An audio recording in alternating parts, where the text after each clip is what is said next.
All right, so transition now to food. Let's talk about food. This is a general question I ask when I ask it to everybody with respect to their city or town area. Sometimes it's really specific, and then it brings out a lot, and sometimes it's really general. But would you say that Seattle is known for any particular type of food? Yes, it is. The famous food that's actually from Seattle or local would be salmon. That is and true. Salmon is prepared many different ways, but there's a famous kind of chain of restaurants, but it's a group of restaurants that is famous for its smoked salmon. So I would say salmon and seafood in general. We also have world famous mussels, Pen Cove mussels, and oysters, and in general the seafood is really, really good there. And I would say salmon is probably the highlight of that. I'm not a huge seafood shellfish eater, but salmon, the smoked salmon is much different as well than the stuff that you get here. Here you're used to that Norwegian salmon, which is it's almost like it's almost like a raw. Yeah, it is. It's exactly because smoked version. Exactly. I think it's more salt covered and herbs, and you let it macerate in that. And this is smoked with alderwood, and it comes out almost more like a cooked steak. It's a little drier than this gravlax type sliced salmon. The salmon's much better in Seattle than it is here, I'm sorry to say, but the Pacific Ocean, it's colder, the salmon get fattier, and it's wild. Most of it's wild. Here most of it's farmed, and even so Atlantic salmon just isn't the same as Pacific salmon. So I would say the salmon and the seafood. However, for me, the kind of culinary highlight of Seattle would be Asian food. We have so many Asian immigrants in Seattle, Vietnamese, true. Cambodian, Japanese, Chinese. There's a Chinatown, exactly. in Seattle. I would say the highlight of any kind of culinary tour of Seattle would be eating Vietnamese food and Chinese food. Absolutely. In my experience as well, going through the area, various places, always really good Asian restaurants. Any area of the city, outside the city. And I'd say one of the things that makes the Asian dining so spectacular in Seattle, besides the fact that it's actually cooked by Asians, I was going to say, so people that actually are from the country, which isn't necessarily a requisite, but it helps, is the competition. There are so many Asian restaurants, you cannot afford to be mediocre or expensive. You've got to do it right and do it for cheap if you're going to stay open. There's one particular food item that you didn't mention that I have to mention because it's one of my favorites when I go back. That's very iconic Seattle for me. Is clam chowder. Okay.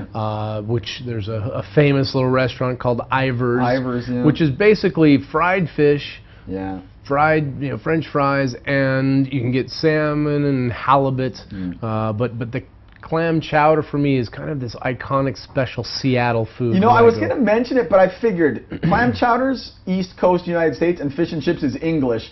So it's not exactly local food, but it's an icon. And in fact, the salmon place I was mentioning, Ivar's, is Ivar's as well. The Ivar's Smokehouse is one of the famous smokehouses. Yeah, on Lake Union. Yep. So that's where a great place to go. But I agree, and you know what? One of the highlights, every time I go back, I do the same thing, is go to the waterfront. So the pier, which is another monument, if we go back to what we were talking about before, the aquarium's there. Yep. The Eye of Seattle, the Ferris wheel is there. Ivar's on the waterfront for fish and chips is a must. I agree totally. You can let the seagulls come down and steal your French fries from you. Yeah. So, all right, very good. Let me ask you in terms of your eating preferences. Would you consider yourself to be a picky eater or not? Yes, but picky not in the sense that there are a lot of foods I don't like. There are a lot of foods so I'm lactose intolerant, first of all, so dairy products are out for me. And then I don't really eat meat either.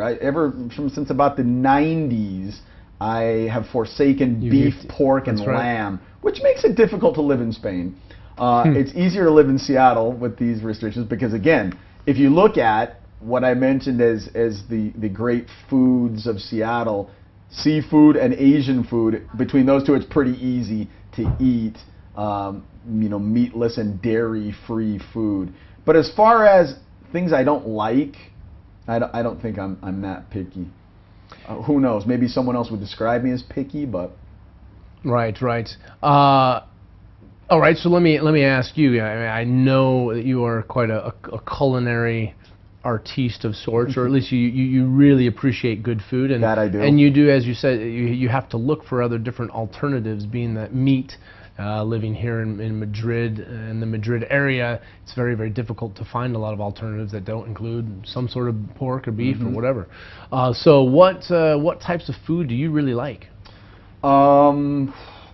Again, I like all types, mainly ethnic food. I have to say my favorite foods are Mexican, Italian, and Asian food.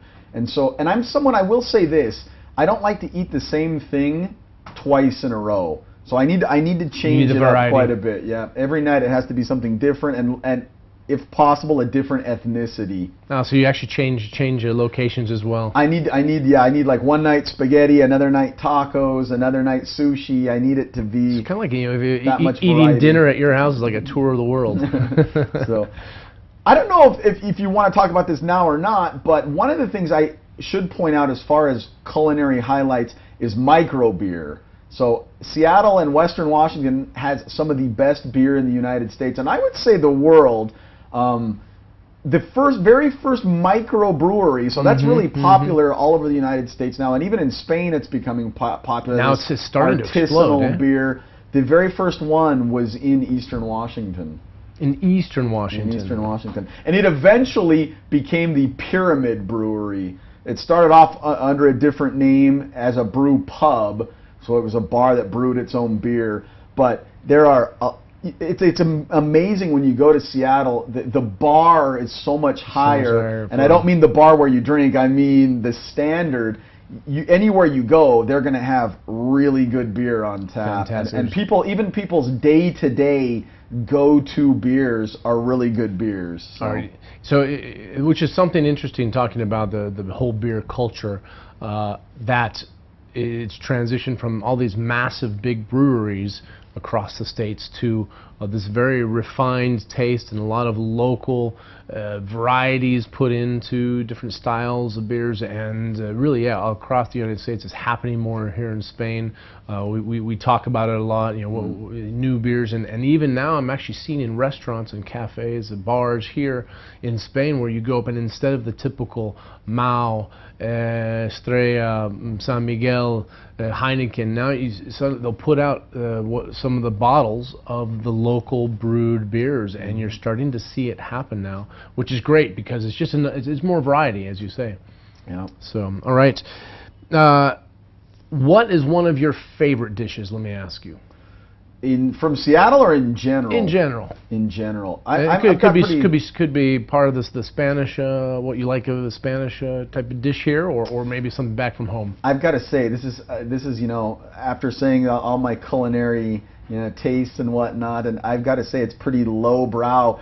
Chicken nachos is my favorite dish in the world. Yes. If I were about to be executed, I would request chicken nachos. Your final meal. Yes. That's when they take it right from you and say that it's not your chicken.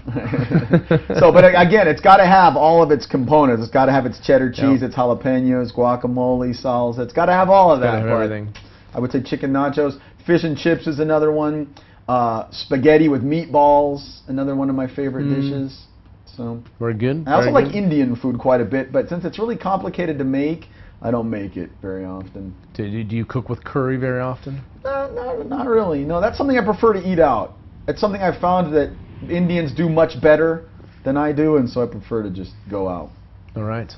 And yeah, you've compared kind of the food in Seattle as having a lot of influence, and mentioned Asian. One of your favorite dishes being Tex-Mex influence. It's really interesting to see those international mixes in our own food back in the States. Yeah. Do you cook then I do. on a regular basis, or how often?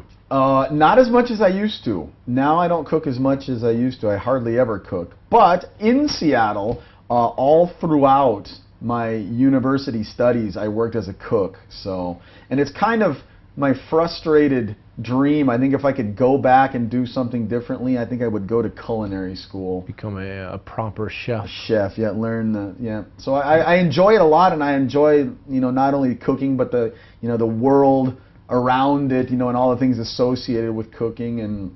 Well, I have to say, food. and I know your wife also. And I have to say, between the two of you, the way you guys, when you talk about food, it's not just, oh, that's really good cheese. I mean, you guys go into the detail of the region the cheese was from, and how it's prepared, and I mean, you guys know so many levels of really good food, ways of cooking, and you guys are always talking about something you're preparing that makes me feel a little bit envious sometimes. Although I have to say my own wife is a great cook too, so I have nothing to complain about. But really, you guys are amazing, and you hearing you talk about food is always a treat. So I'm going to ask you a question. Okay. From all of your experience, what is the secret, the key to good cooking? Do you know what it is? I wholly subscribe to the Italian principle, which I heard an Italian chef say once, that the quality of your meal is decided the moment you leave the supermarket. So basically, the secret is, there are two secrets. That's the major one, quality ingredients. If your ingredients aren't great, then your dish isn't going to be great. You got to have the good raw materials. And then you need basic technique and good tools. So once you've got the quality ingredients, that's about 80% of it right there. And then you need to have a general idea of how to prepare it, like the basics, chopping, sautéing, things like that, spices. And you need the right tools. A decent knife and just some good basic, tools. You don't need a blowtorch. You don't need I was going to say, I can imagine your kitchen having, you have a whole closet with all of these different devices, knives, and everything, but actually the devices. You know what? People that come to my house often comment that I've heard several times people say, you have more spices than anyone I know, and you actually use them. I actually have 2 shelves and a drawer, 3 shelves and a drawer dedicated only to spices. So that's. But I think the secret is good raw material. You don't need to spend a lot of money necessarily, but you need to get good raw material. Good advice. All right.